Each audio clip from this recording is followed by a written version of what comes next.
I am cellist Joshua Roman. I'm here with the Seattle Symphony, premiering the Mason Bates Cello Concerto with Mirga Grazanita-Tila conducting.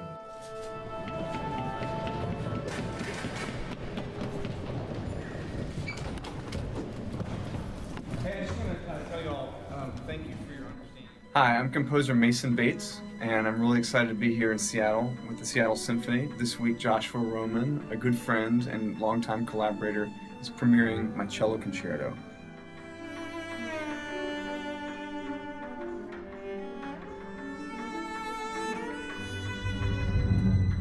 With this concerto, I mean, there are so many little moments that are very wonderful. Mason has talked about the way that he views the relationship between the cello and the orchestra, and that's something that, of course, is one of the central parts of playing a concerto. You have a soloist and you have a group. And within the group, you also have things that come out, people that are soloists, people that have little groups that have, mini groups that have roles that they play together. Well, you have large sections like the string section, which can be used to do things. There's a great duet with the principal cellist in the second movement. These things are all very interesting, but throughout, the cello is sort of the protagonist in a way. And it's just always interesting to see how a concerto treats that. Well, this piece, unlike almost all my music, doesn't really have a kind of a narrative structure to it. And that's because it's a concerto. I really wanted to focus on the instrument. I really wanted to focus on Josh.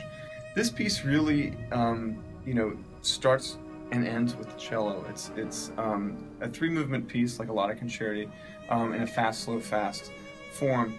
First movement features Josh singing this kind of plaintive melody over this kind of kalimba and a prepared piano bed of rhythm.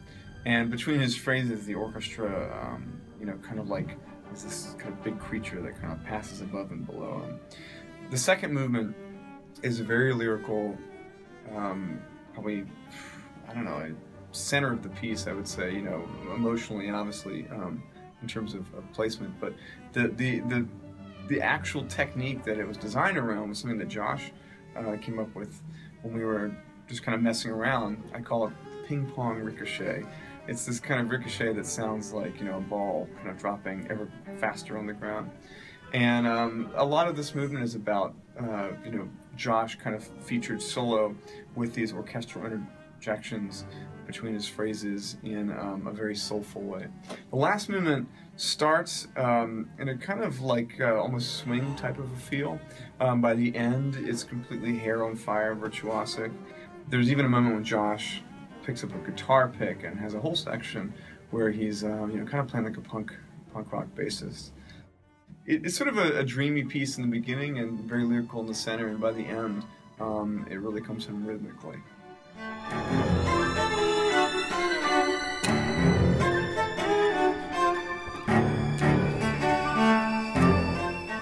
Having been in this hall so many times, almost every day for 2 years, and knowing these people so well, my friends in the orchestra, like a big family, the community in a large sense, for both of us to be here with these connections is extremely rewarding and gratifying. To be able to bring something new, to have felt like, we met here and then we've been doing things, and to come back here together and do something like this really feels like a gift to us, and I'm very grateful for that, and grateful to be able to share that with Seattle.